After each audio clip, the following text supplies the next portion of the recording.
அண்மை செய்தி பல்லடம் அருகே சாயப்பட்டறை ஆலையில் விஷவாயு தாக்கி பலியானோர் குடும்பத்திற்கு தலா 30 லட்சம் ரூபாய் இழப்பீடு வழங்கப்படும் என்று தற்பொழுது அறிவிப்பு வெளியாகியிருக்கிறது. அண்மை செய்தியாக பார்த்துக் கொண்டிருக்கிறோம்.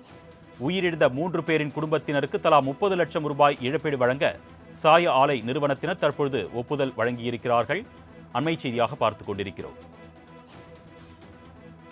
ஆலையில் கழிவுநீர் தொட்டியை சுத்தம் செய்ய ஈடுபடுத்தப்பட்ட 3 பேர் விஷவாயு தாக்கி பலியான சம்பவம் பெரும் பரபரப்பை ஏற்படுத்திய நிலையில் தற்பொழுது இறந்த 3 குடும்பத்திற்கும் தலா 30 லட்சம் ரூபாய் இழப்பீடு வழங்க சாய ஆலை நிறுவனத்தினர் தற்பொழுது ஒப்புதல் வழங்கியிருப்பதாக அண்மை செய்தியை நாம் பார்த்துக் கொண்டிருக்கிறோம்.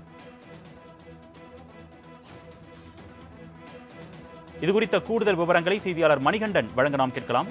வணக்கம் மணிகண்டன், தொடர்பான கூடுதல் விவரங்கள் சொல்லுங்கள். வணக்கம் அருணேஷ்.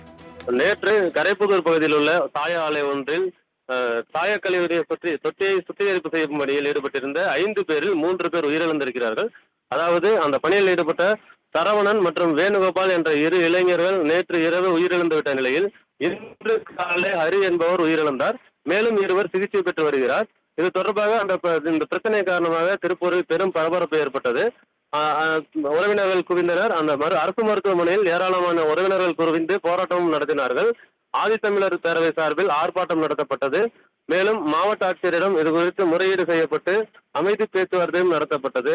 இதன் தொடர்ச்சியான சம்பவத்தில் இன்று நடந்த அமைதி பேச்சுவார்த்தையில் மாவட்ட வருவாய் அலுவலர் கார்த்திகேயன் ஆதித்தமிழர் பேரவை மற்றும் அந்த இறந்தவர்களின் உறவினர்களுடன் தொடர்ச்சியாக பேச்சுவார்த்தை நடத்தினார். அவர்கள் இறந்தவர்கள் ஒவ்வொருவருக்கும் 42 லட்சம் ரூபாய் இழப்பீடாக தர வேண்டும் என்று கேட்டுக்கொண்டிருந்த நிலையில் இறுதியாக 30 லட்சம் ரூபாய் தருவதாக உடன்பாடு ஏற்பட்டது.